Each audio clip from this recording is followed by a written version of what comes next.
और रशिया के बीच मेरे साथ कर्नल दानवीर रक्षा विशेषज्ञ स्टूडियो में जुड़ गए हैं और उनसे भी बात करेंगे। लेकिन पहले मैं आपको एक बार फिर लिए चलती हूं यूक्रेन की राजधानी कीव, जहां से प्रणय उपाध्याय हमारे साथ जुड़े हुए हैं। एबीपी न्यूज लगातार लाइव अपडेट्स आप तक ले रहा है प्रणय के जरिए। प्रणय, बात करनी होगी कि इस वक्त जो हालात हैं वहां बहुत गंभीर है, आपने हमें ब्रेक से पहले बताया था, लेकिन नेटो की तरफ से क्या कोई कमिटमेंट मिला है यूक्रेन को, या पड़ोसी राज्यों की तरफ से कोई उनकी मदद के लिए आएगा, उसको लेके क्या अपडेट है?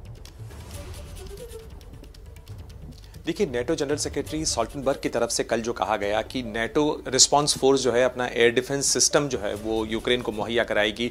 लेकिन फिलहाल जो लड़ाई ग्राउंड पर चल रही है, ज़मीन पर चल रही है, उसमें फिलहाल यूक्रेन की सेना या यूक्रेन के जो टेरिटोरियल डिविजन्स हैं वो फिलहाल अकेले ही इस लड़ाई को लड़ रहे हैं। जहाँ तक नेटो के रिस्पांस फोर्स का सवाल है, जो असिस्टेंस का सवाल है, हथियारों का सवाल है, वो इसके पहले भी नेटो कंट्रीज़ ने दिए हैं यूक्रेन को, चाहे यूके हो या चाहे जर्मनी हो, फ्रांस हो, अमेरिका की तरफ से भी कई हथियार दिए गए हैं यूक्रेन को। लेकिन जहां तक लड़ाई का सवाल है, जमीनी लड़ाई जो इस समय कीव के आसपास चल रही है, धमाकों की आवाज जो लगातार रह के आ रही है कीव के आसपास से, और उस लड़ाई के अंदर फिलहाल यूक्रेन की सेना अकेली है, क्योंकि उनके साथ कोई ग्राउंड ट्रूप्स नहीं है।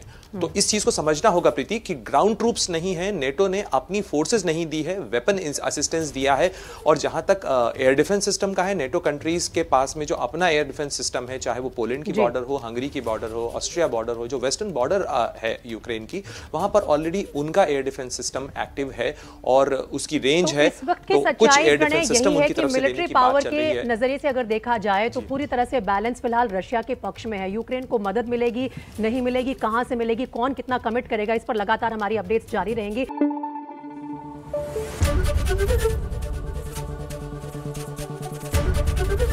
एबीपी न्यूज आपको रखे आगे।